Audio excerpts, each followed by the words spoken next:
The following broadcast may contain explicit language and adult themes. Viewer discretion is advised. The opinions expressed in this broadcast are those of the hosts, talent, and guests, and do not reflect the opinions, views, and standards of Pyromedia Enterprises, affiliates, subsidiaries, or its members.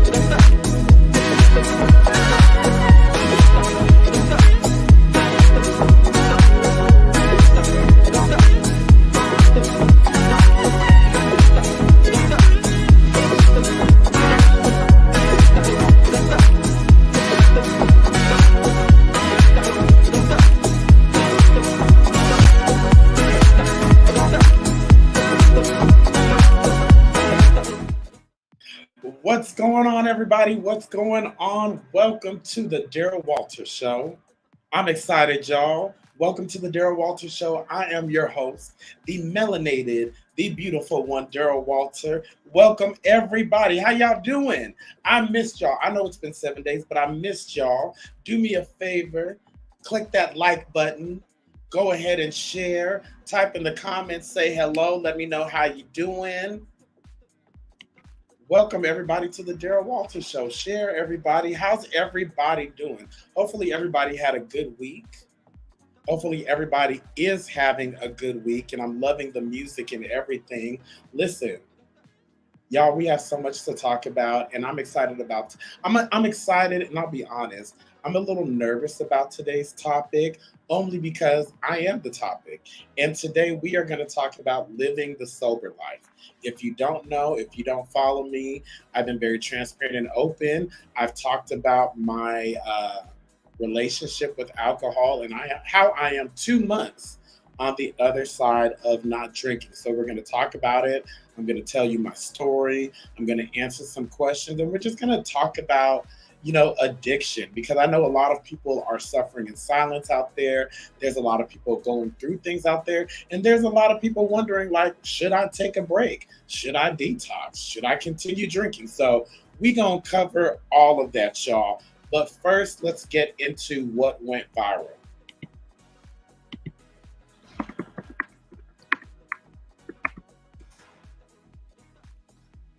We have a lot to talk about, y'all, and this particular what went viral, it's going to be a little bit all over the place, some stuff I don't normally talk about, but it's just spilling over into our lives, and I thought it'd be important to talk about. Let's go. Okay. Love it. First person, Ron DeSantis. Do y'all know who he is? Ron DeSantis is the governor of Florida. As he so loves to call Florida, Florida is a place where woke goes to die. And if anybody has been watching the news lately, that is an understatement. Well, our beloved, Florida's beloved governor, Ron DeSantis, has announced he is running for president of the United States. Let's take a look. Our border is a disaster. Crime infests our cities. The federal government makes it harder for families to make ends meet, and the president flounders. But decline is a choice. Success is attainable, and freedom is worth fighting for. Righting the ship requires restoring sanity to our society, normalcy to our communities, and integrity to our institutions. Truth must be our foundation. Yeah. And common sense can no longer be an uncommon virtue. In Florida, we prove that it can be done. Mm-hmm. We chose facts over fear, education over indoctrination, law and order over rioting and disorder. What? We held the line when freedom hung in the balance. We showed that we can and must revitalize America. We need the courage to lead and the strength to win. I'm Ron DeSantis, and I'm running for president to lead our great American comeback.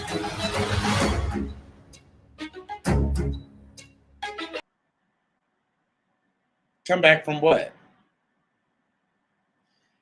Thought y'all would like to know. Mike Pence has announced that he is launching his presidential campaign next week. I don't know about y'all, but I'm nervous. I'm nervous for America. And this requires a swoop. I'm nervous for America. America, you in danger, girl. That's why I brought this up. America, you in danger. DeSantis, let's just get into this. A little history of DeSantis. He signed a bill banning abortion after 6 weeks. Okay. That's what he did. Oh, that was a hard swoop. He also passed a Don't Say Gay bill. Y'all know that, right?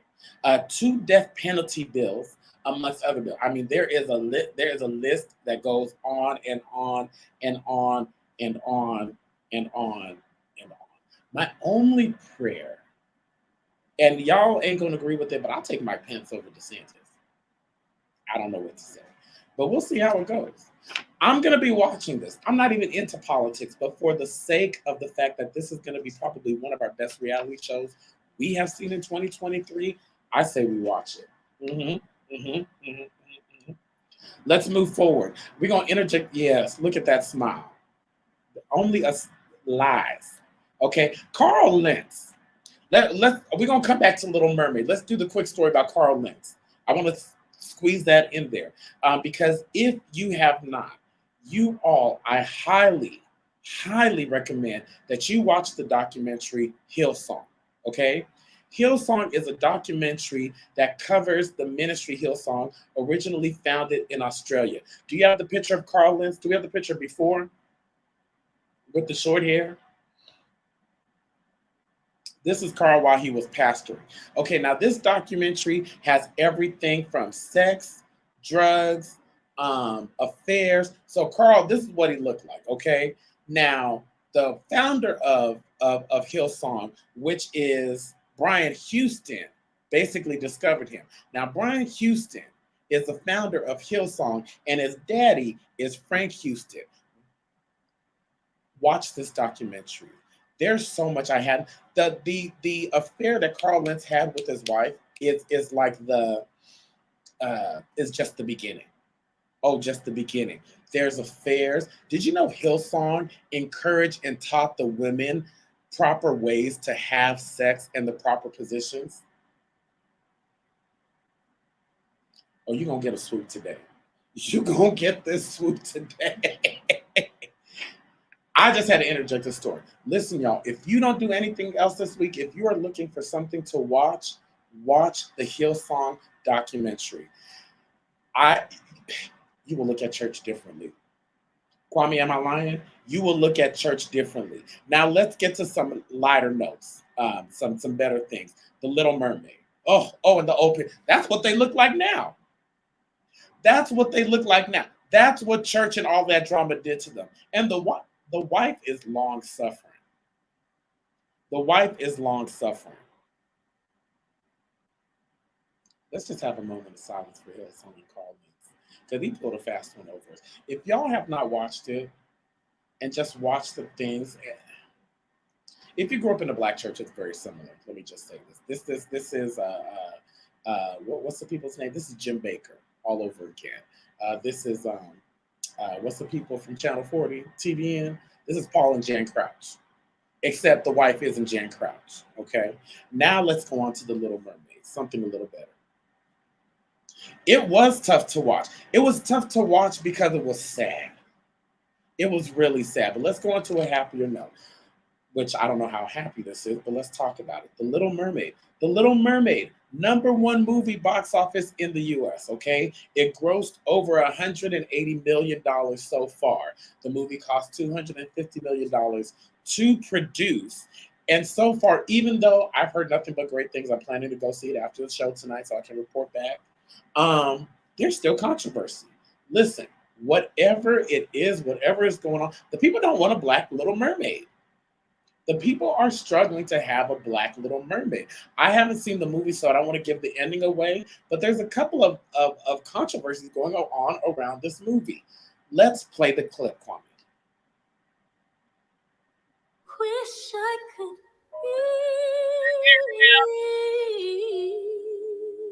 be part of that world.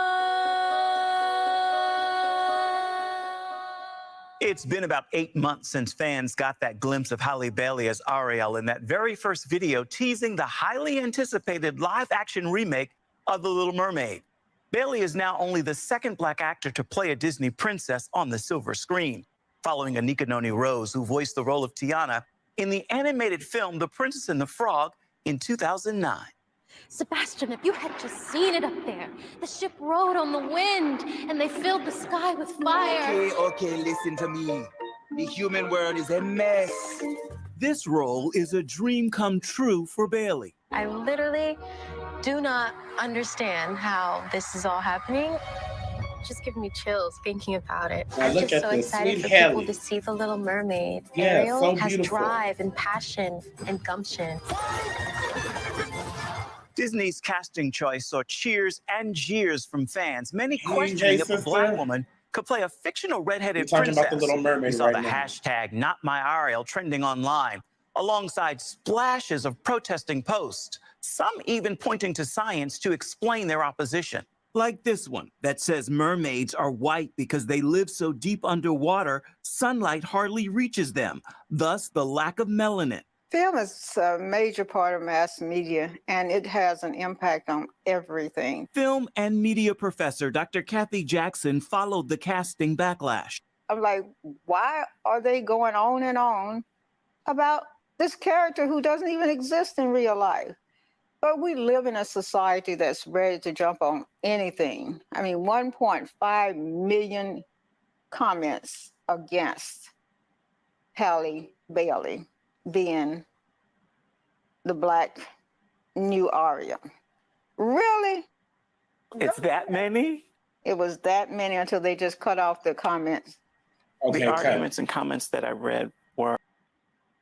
You know, this is, as I'm listening to this is the reoccurring theme. I feel for Black women. Let's just call a thing a thing. Black women are revered, admired, looked up to, and copied, yet at the same time, villainized, put down, attacked, abused, misused, and put down. This girl is playing a character that is a fictional character based off of a cartoon. Oh, and we're going to get into it next week. You know, people are having problems with the ending, who she's dating, you know, the fact that she's Black. And just a side note, even though the movie is doing well in the US, what I did not mention is that it's struggling in places like China and other places around the world. And this lends to a bigger question of why, you know, the issue with race and the issue with Black women. I didn't want to go there, but let's just call a thing. Because we know if Halle were white, would this treatment have been the same? If it were a Britney Spears or I don't know, the girl from Glee, you know, would the treatment have been the same? I commend Halle for being so strong and courageous, but let me tell y'all, at the end of the day, you know, they have the saying, sticks and stones may break my bones, but words will never hurt me. Words hurt. I don't care how strong you are. If somebody downs you over and over again, you're going to feel it eventually. Which, side note, they're coming after Lizzo too. They're still talking about Lizzo's weight. Anyways, y'all, I'm going to go see The Little Mermaid. I'm going to support Halle. I'll report back. But this notion, this narrative that's being presented to the world of Halle and Black women being put down has got to end. You know, Michelle says, if underwater pigmentation was not real, none of the tropical fish would have coloration. Not near a one. You know what? Listen, I'm not listening to any of those stupid comments talking about, oh, there's no melanation under the sea. Shut the hell up. Shut the entire hell. How do you know what's on? First of all, let's start with the real question. How do you know what's under the sea? You ain't even been there. How are you going to tell us what's melanated under the sea and you ain't even been there? Shut the entire HE double hockey sticks up. And I'm going to say this. Your mama's not melanated. That's why. Let me stop because I'm going to get in trouble. The Little Mermaid, we support Hallie. We see you. And speaking of Black Girl Magic,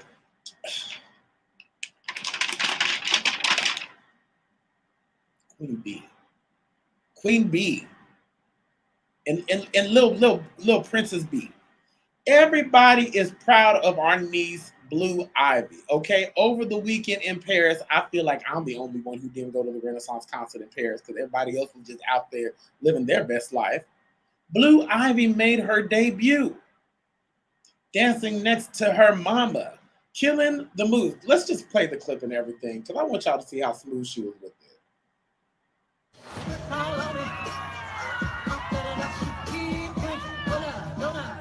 Dance Blue, matching her mom, slide, kick. Beyonce celebrating daughter Blue Ivy's Renaissance tour debut. It's pretty amazing. Beyonce shares a touching tribute to the 11-year-old on Instagram, writing in the caption, "My beautiful firstborn, I'm so proud and thankful to be your mama. You bring us so much joy, my sweet angel." I'm just blessed. Yep, the sweet surprise played out on Friday during B's Renaissance tour stop in Paris. The proud mama stopped in the middle of the song, "My Power," to quote, "Give it up for Blue." In blue, she twinned with Beyonce in a matching sequin jumpsuit, nailing the moves alongside mom and the dancers in front of 80,000 fans. And this makes me proud.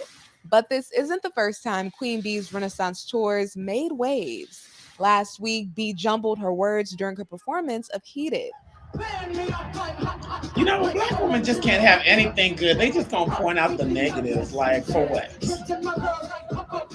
Yeah, the Queen has her moments too, and the Beehive helped her get right back on track.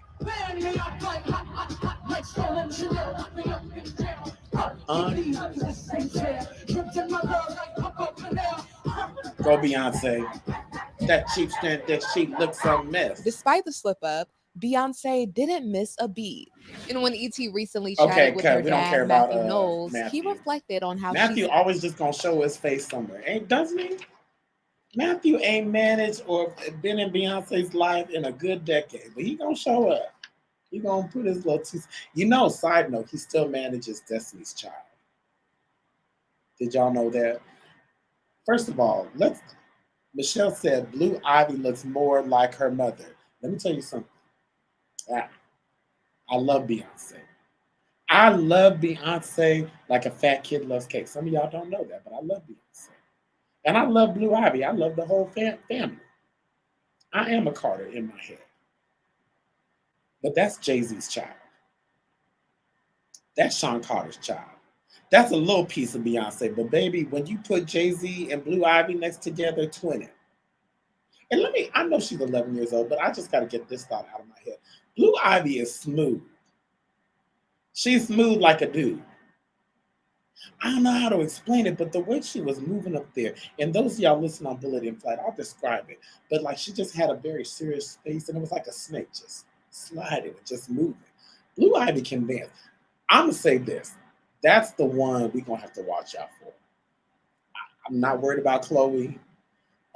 Victoria Monet, I know they say she got next. Blue Ivy is going to take her mom's throne. That's what's going to happen. It's going to be a two-person reign. It's going to be Beyonce. Then when Blue Ivy gets old enough, because Beyonce started when she was about, 12, 13, when she was in girls' time.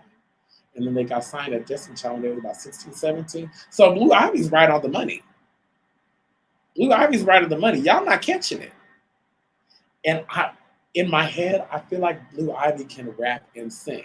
Why shouldn't she? Her daddy's Jay-Z. Her mama's big. Anyways, that's enough for what went viral. That Blue Ivy thing gave. Oh, we have one more. Okay, Sarah Jakes. Lord, if you were hiding under a rug. Sarah Jakes in that wig. Another black woman.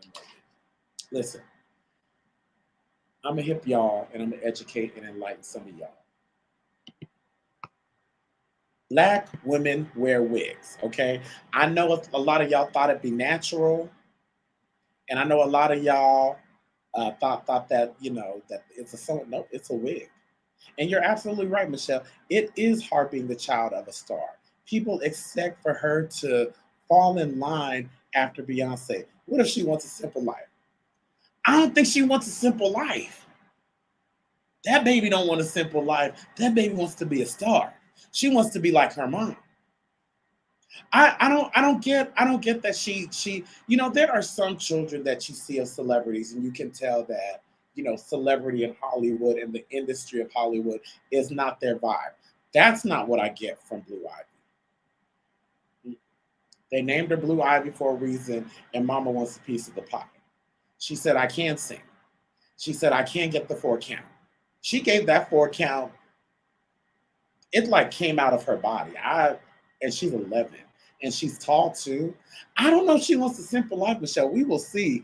And here's my prediction. I wouldn't be surprised if we saw a single or an album before the age of 20. I want to say 16. By 16, there'll be some sort of single or something released. If not, then maybe you're right. Maybe she'll get a simple life. But back to wig wearing Sarah. So Sarah recently was preaching at her, you know, Sarah's like the pastor, co-pastor at her daddy's church now. And she was preaching up a storm. I saw the whole thing. Now, what I have learned, I am not a wiggy or a hairstylist, but I have friends who wear wigs and I have been educated. Okay? The last thing a woman wants when she wears a wig is for the wig to be slipping off. And it's grounds for firing your wigologist. Pretty much. Like, I'm kind of wondering whoever put a wig on, if they're in trouble, if they still have a job, if they got replaced, you know, because it was a moment.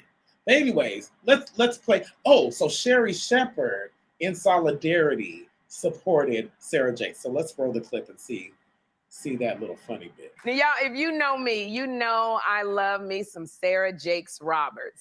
I love Sarah Jakes Roberts.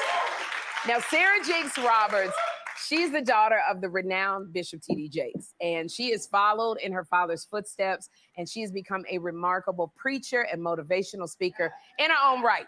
And so I've been following Sarah Jakes Roberts' journey in ministry. I've been reading her books for a long time. I used to attend her church, one church, and that's the church that she and her husband, Pastor Teray Roberts, have in L.A., and I would go there before I moved to New York. I love Sarah Jakes Roberts so much so that when her father, Bishop Jakes, was here a few months ago, I asked him if he would ask his daughter, Sarah, to come and visit us on the show. And so one of the reasons I love Sarah so much is because she's been so honest about the struggles that she has faced in her life. And she doesn't mind using her life to inspire others. She is very real. So this past weekend, things may have gotten a little too real for Sarah while she was preaching at the Potter's House in Dallas, Texas, because the sermon was so moving, her wig began to slide off. So Sarah didn't let that stop her she kept preaching, but she took matters into her own hands. Okay. Now, what I have to say is, y'all, please go to the Potter's House YouTube page and watch the full sermon because it was very powerful. But here's the thing. When you wear wigs, you are trusting the person that put the wig on that is going to be secure. But the thing about wigs is when it starts sliding, I talk about this all the time. When it starts sliding, you can feel it slide because you will start out with it down here and all of a sudden it just keeps making its way up, especially if the wig weighs a lot. And all you can do is what Sarah Jakes did was pull it forward. So she preached for the rest of the show in the wig cap, because there's nothing you can do at that moment. You can't throw down the mic and walk out and try to fix it. The show must go on. So, you know, she can't start screaming, and it was such a trip watching her. And I was so inspired by Sarah Jakes because I know how that happens. And so she just inspires so many people. Everybody jumped up and the wig,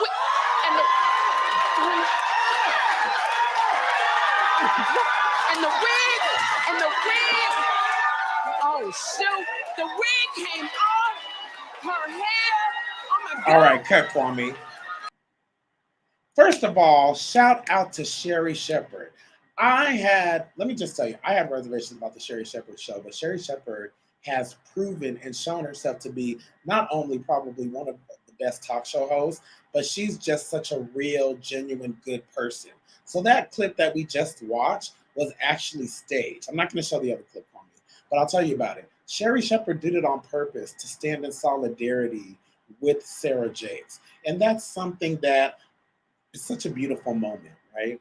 When you can get other people to stand with you, not to take away from your moment, but stand with you in solidarity and say, I am you, you are me, and together we stand.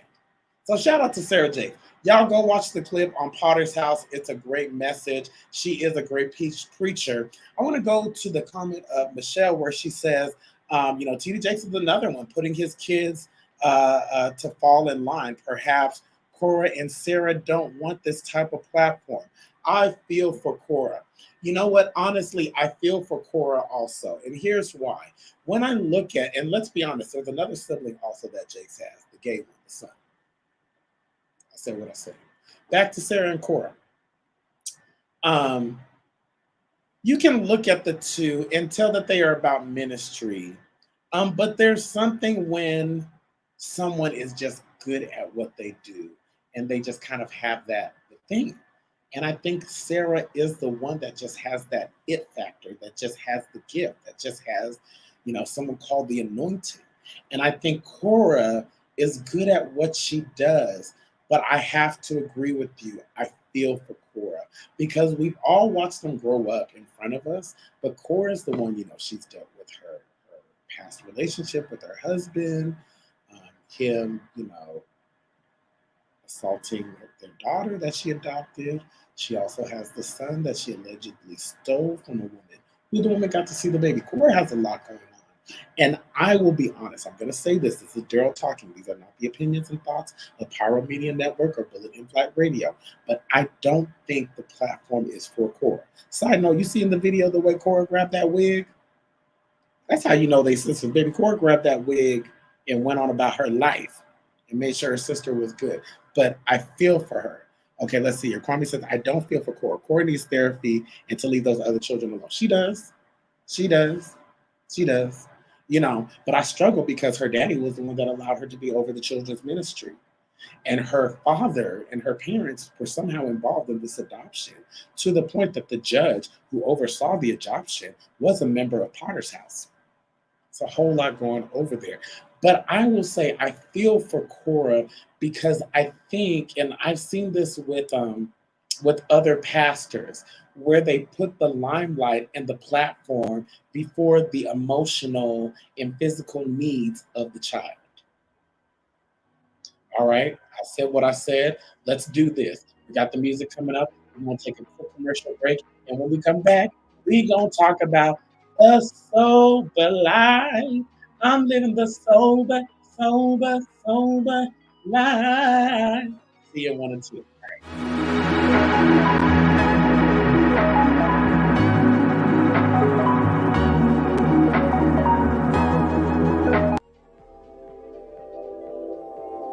This episode is sponsored in part by Bullet in Flight Radio. Get ready to uplift your spirit with Bullet in Flight Radio, the world's leading progressive Christian radio station. Experience the vibrant fusion of gospel house music and a rich medley of inspiration from all musical genres that'll make your heart soar. Join their extraordinary lineup of today's trailblazers, visionaries, and voices that matter, all sharing their stories and wisdom. Stay plugged in around the clock as they broadcast unmissable content 24/7. Your go-to station for all things inspiring.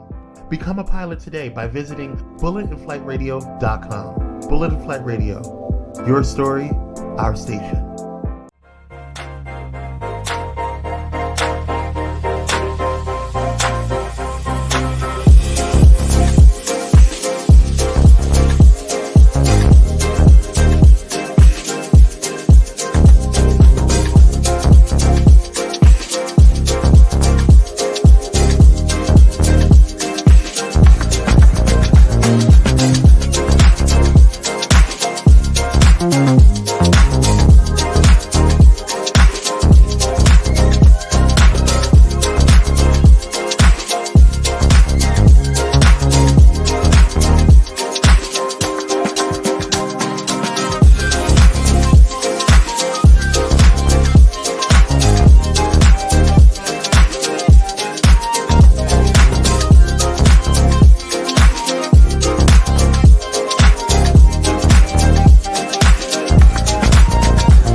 Welcome back to the Daryl Walter Show. How y'all doing out there? Hopefully you are enjoying the show so far. And if you are, do me a favor, click like, click share, get involved in the comments. Let me give you a quick swoop for those of you who are listening on Bullet in Flight Radio. I'm giving you swoop bang realness today. And before we get into the subject of living the sober life, I'm just reading the comments about Cora and Sarah, and let's go through some of them. The church expects for you to act 30 when you are only 10 years old, and that can be traumatic. Ask me how I know. Oh, Michelle, I feel like we would have a lovely conversation if you came on the show. And I totally understand that. And Kwame says that may be true, but I don't believe you should take a child away from their mother unless it's absolutely necessary. And here's the thing with that. Michelle has stayed true to her story the whole entire time. She has not wavered. She has not changed. She has not changed anything. She has been relentlessly after seeing her son. And so that part, when a mother is not giving up on seeing their child, anyways, they finally got to see their child. And I will say, much like Michael Jackson and other child celebrities, even adults, I will say this. If you are involved in the entertainment industry on any capacity, on any level, whether you're a multi-platinum singing artist, award-winning actor, or you're a content creator, or you're a social media manager, if you're in any type of entertainment or anything where you're in the public eye, your mental health is so important to not only watch, but keep track of. And it's so important for children. So what I would say, and it was a different day, but for people like Michael Jackson, for people like Sarah Jakes, for people like Cora, it is just so important to keep mental health at the forefront along the way. Why? Because it's not Sarah's fault. It's not Michael's fault. It's not people who are gifted and talented. It is not their fault that they are gifted and talented. And they're doing what they were born to do. Howsoever, my mom used to say, to whom much is given, much is required. And so when you're in that limelight, you face a lot of energies. You face a lot of physical and spiritual attacks, heavy on the spiritual attacks. You look at social media world, you face a lot of backlash. You face a lot of criticism. You're in the limelight. So anything and pretty much everything that you do is going to be noticed. It's going to be criticized. It's going to be commented on. And that can weigh heavy on you. So what I would say is for people like Sarah, is for people like Corey, is for people like Mike, and just a litany of other people across the board. Mental health is so important to be kept at the front. And maybe I'm saying this because people need to hear this out there. It's like you're doing the work. You're doing your shows, you're creating your content, you're going viral, you're getting hundreds and thousands of likes. But do you fit into your time of work and in entertaining, your alone time, your time to regroup, your time to see how you are actually mentally doing? Because I'll tell you, and I don't mean to go off on a tangent, but a lot of that stuff can go to your head easily, and ego can get in the way. All of those spirits can come to you and you don't have anybody to protect you and cover you. So it's a lot is all that I'm saying. So even if they're meant to do it and they want to do it, I believe there should be protective barriers in place. Protective barriers in place that can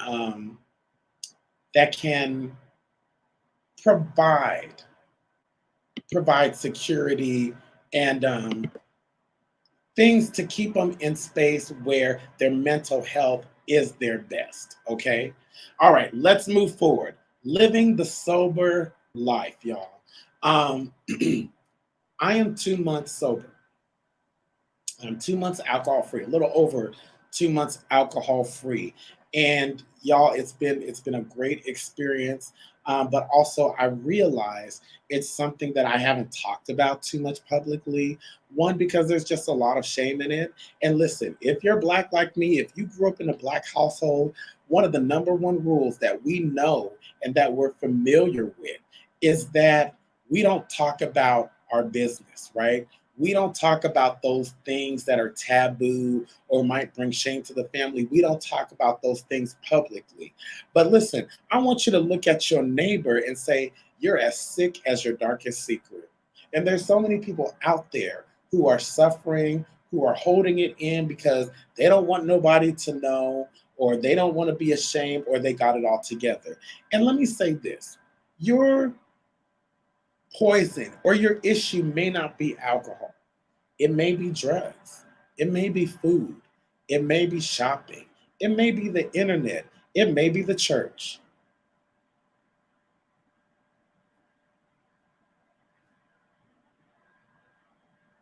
That was an intentional pause right there. Because let's get into it. I shared the slide. Pull up the slide, Kwame, addiction. What is addiction? What is addiction?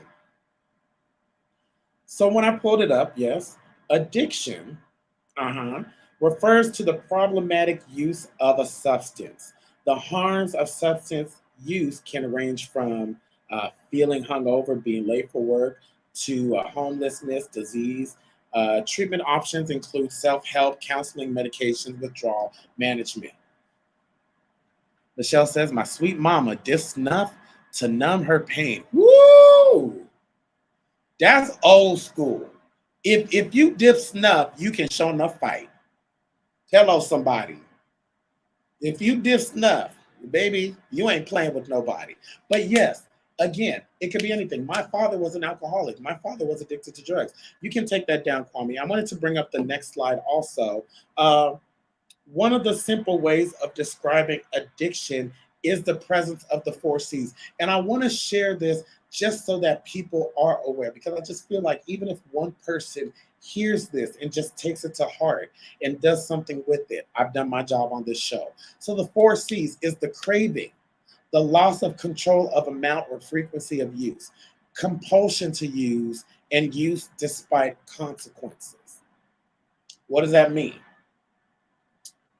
I know it's illegal. I know I've had way too much, but I don't want to disappoint my friends.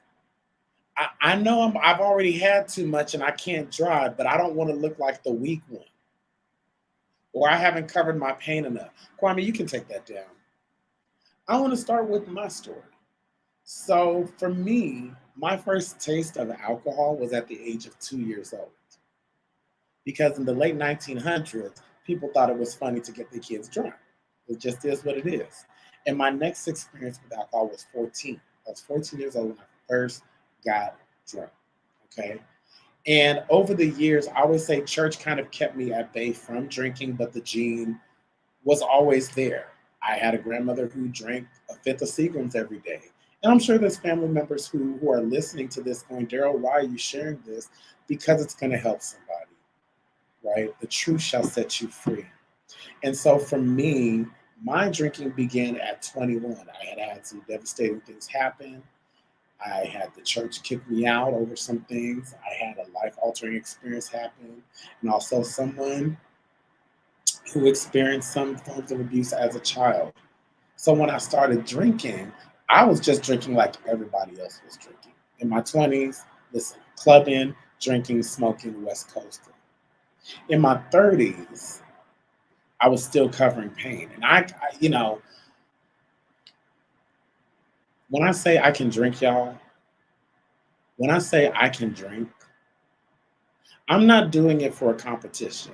I'm not saying it so you can go out and prove to me that you can take more shots than me. Because let me tell you, one thing's for certain and two things for sure. Kwame, as sure as your name is Kwame, Michelle, as sure as you are standing here and listening to this show, whatever shots you could do, I could take one more than you. I am a person, and I want to share this. I want to share this in honesty and truth when I want to set myself free. I've crashed a couple of cars. I've had a couple of DUIs. I've hurt people and done things that I got stories. I've ended up in people's beds and in people's houses, right? And so I had gotten to a point where I was just drinking regular. I'm in my 40s, I'm drinking, it's nothing. But I wasn't able to go longer than 6 days without breaking down and having a drink. And I'm like, you know what? I just want to break this. I want to break the relationship and alter the relationship with alcohol, right? And so people out there listening, you may say, oh, I don't drink every day. That's not the point. Or oh, I just, do this every now and then. It's not about what you're doing, but it's the reason why are you doing it. And whatever your alcohol is, replace alcohol, whatever your alcohol is. For some of you, it's church. You want to know what to do if you skipped a Sunday to go to church. For some of you, it's food. Always got to be at the fridge. For some of you, it's shopping. You think you're shopping because it's cute, but you're masking a pain. Here's my thoughts. Even though I said the sober life, you'll notice that I'm not big on saying alcoholic or sobriety. This is why. I am not big on labels, okay? And I'll be honest, I've done AA. Listen, this has been a struggle for a very, very long time that I hit. And a lot of people don't know that I hit it because I hit it very well. I was masking the pain. And I was doing it through drinking. But nobody knew what I was going through. And why I don't label myself an alcoholic. Number one, I realized that the issue wasn't the drinking. The symptom was the drinking, okay? Hear me out. I believe a lot of times we look at addiction, we go, oh, drugs. It's drugs that's the problem. It's the food. It's the alcohol that's the problem. No, those are the symptoms. Those are the ailments. The root of the problem is usually the pain. If you go to someone who is struggling with addiction, who has a problem, and it doesn't have to be every day, but if you drink and you binge, or you drink to cover up something, or if you can't be your social self without a drink, I'm just here to tell you, you might want to reassess your relationship with alcohol. Does that mean you're an alcoholic? See, this is where I go. I don't label people alcoholic. I label people human. And so many of us are dealing and battling with issues, and we're using food to cover it up. We're using social media to cover it up. We're using drugs to cover it up. And for me, it was using alcohol to cover it up. That was my go-to because it felt good. And I'm not going to sit up here and tell you that, oh, all of my times with drinking are bad. Fun times. Fun times. Casamigos. Good stories. But I also have bad stories, okay? And that is the reality. And a lot of times what we'll do is we'll fantasize the moment, right? We'll look back on it and go, oh, well, it wasn't that bad. Oh, well, I really don't have a problem. But the reality is that there are people who have a problem, but they think the problem is the drinking. They think the problem is the alcohol. But if you look at people who drink a lot, look at some of your family members, look at some of your friends. If you look at people that all they do is shop, every time they shop, and shopping. If you take a seat back and look at that person, you can go deeper and look, it ain't the alcohol. You just want a hug. That deserved a swoop right there, Kwame. I don't know about anybody else, but that was swoop worthy. You just want to be loved. You just want somebody to hear you. You just want somebody to understand, right?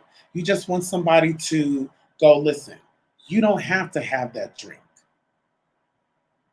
And Michelle says, Brother Daryl, was your drinking there? Are people,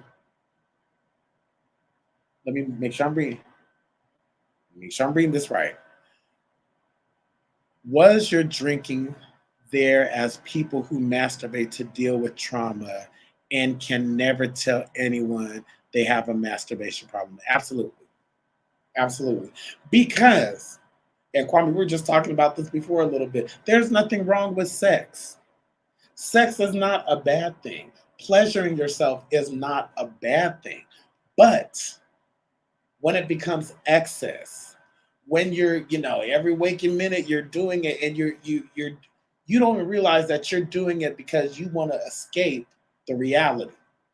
And you're doing it all the time, and you're becoming ashamed of it. I'm really big on right now is that we just have to break the shame. Oh my gosh, Daryl, how can you talk about the drinking? Because for so long, I was taught that in the Black family, we hold it in. We don't talk about that kind of stuff in public. But look how much damage that has done to us as a Black community. That's why I feel it's important to talk about it. And the things, listen, alcohol is not a bad thing. Wine, a cocktail drinks, but when it comes in excess and when you're doing it to cover something up, therein lies the problem. Whether it's masturbation, whether it's drinking, again, whether it's church. Let me park at church because I've repeated this, but I haven't parked there. Can church be an addiction? Absolutely. It can be an addiction of the ego. I'm trying to help somebody out. It can be the addiction of being needed and being wanted. So many people go through life not being a leader, not being important. And for some people, church is the only place where they are recognized for their leadership and for their importance. And that can be addictive. Fame. Fame is addictive. You imagine how, listen, all these celebrities who are like, oh, all these people chasing me, it's just too much. It's too much. It's just so stressful. It is, but let's be honest. You like it.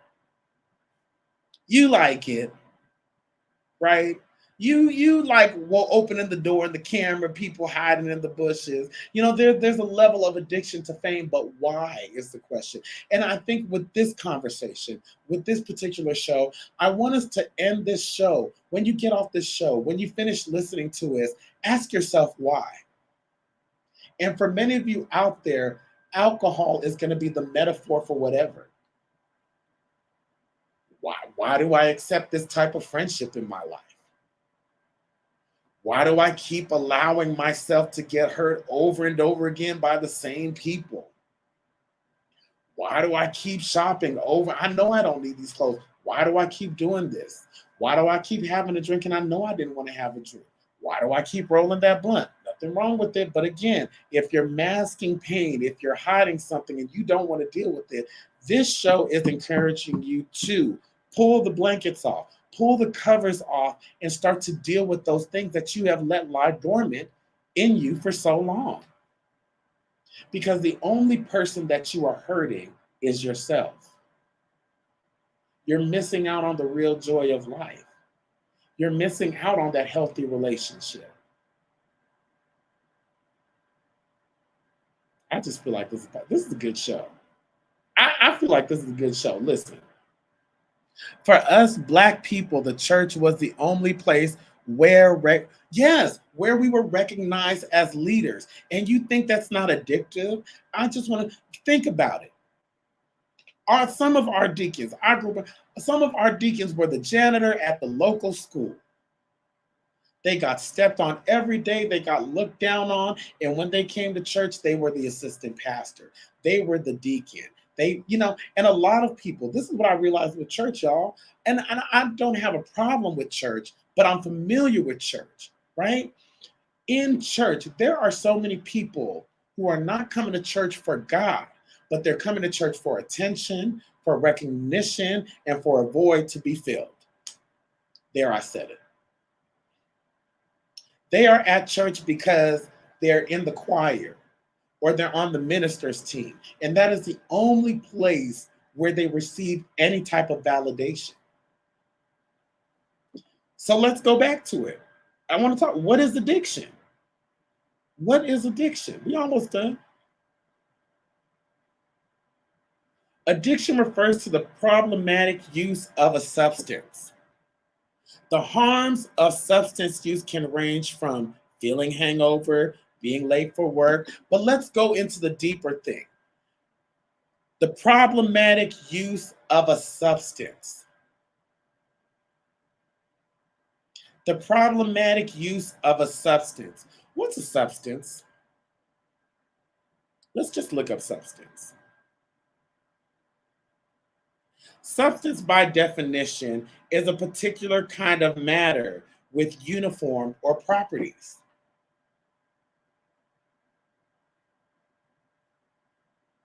I think shopping can be a substance.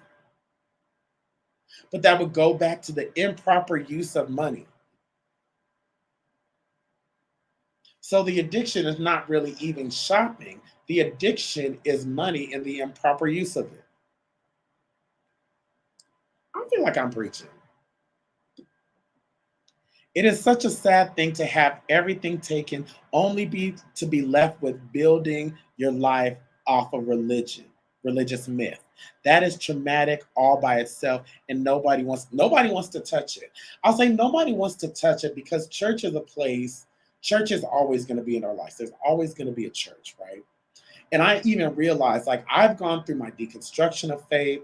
I've left church, but I haven't left God. But what I realized in my deconstruction and really coming to a place, in a foundational place of knowing who I am and knowing what my truth is, I know that the church is not going to change. And there are people who are still going to believe that if you're gay, you're going to hell, and be very judgmental and all of that. And you're absolutely right, because these people are building their life off of a religious myth. Sounds like addiction. Covering trauma, which is traumatic, to cover trauma. And why does nobody want to touch it? Because if we touch it, then we gonna call your pastor out that got an illegitimate child with the choir director. Oh, because we're gonna act like his name isn't Jamal Harrison. Anyways, y'all, my final thoughts. Kwame, I'm gonna get in trouble on this show one day. My final thoughts. Listen, a lot of people ask me if I've noticed differences since being 2 months sober, and the answer is yes. I feel clarity. I feel like this show is going very well, and I'm able to really put my thoughts in motion. I have better sleep. And my thick thighs are smaller. But overall, I just feel like a weight has been lifted, just a true weight. Y'all have no idea how many nights I came home by myself and polished the bottle, and then woke up the next day and smiled as if everything was good, And I know there's so many people out there that are doing something similar. You're smiling to everybody. We see your posts look amazing, right? Oh, you look amazing. You're doing 50,000 followers and everything. But as soon as you close the live, as soon as you log out, as soon as you leave the church, leave the job, leave the class, you go back to that pain, and you cover it with alcohol, or you cover it with whatever it is you cover it with. And that's the point I want to make, is that whatever you're using to cover it with, recognize that you're using something to cover your pain. And it's time for you to break free. You don't have to live in shame or in pain. If we touch it, where do we go from there? We have been taught, yes, white people are everything, and the goal is to achieve whiteness. And that is why nobody will touch it. Michelle, you're just going to lay the gauntlet down, and leave us with something heavy. Yeah, because here's the thing. For many people, if we touch it, and we're coming to a close, y'all, if we touch it, that will alter so many people's reality, and they're not ready for that to be altered. Nobody wants to be called out. I'm going to give you some gems, some wisdom. Let me tell you. People don't want to be called out. And you can write this down. There's 3 things people don't want to be called. Okay? A crackhead, a prostitute, or a liar. Don't nobody want to be called, or a racist, excuse me. Replace liar with racist. Nobody wants to be called a crackhead, a prostitute, or a racist. Okay? And even if they are, they will deny it. And that's delusion. And it's the same thing with the church. If we touch it and call out what's already been called out and expose the pink elephant in the room that's been sitting in the room, that's going to alter everyone's experience that has been living in delusion the whole time. And that's how Mary had a little lamb. Listen, y'all, my final thoughts. Number 1, I want to thank all of my followers and listeners from Bullet in Flight Radio and Pyro Media Network. I want to give a huge shout out to Kwame, my producer. Thank you so much for pushing me. Thank you so much for this great platform that is just growing. And I just always want to publicly acknowledge you, because you have no idea what you have done for my life in terms of helping me create this show. And I appreciate you for that. So listen, y'all out there listening over the radio or over the show, if you have a dream, stick to it. And if you have a vision, don't give up. But most of all, listen, make sure you brush your teeth and gargle. And I'm saying that for a reason, because if you got an idea or vision, whoever you presenting it to, you want to be your best self. All right? Remember that. And until then, I'll see y'all next week. Peace.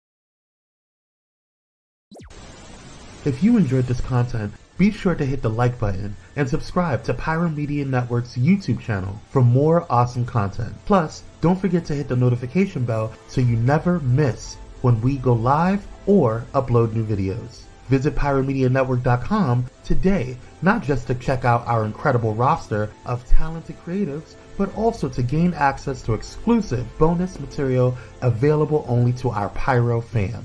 Show your support for this Black-owned indie network by donating today. Help us keep igniting brands everywhere.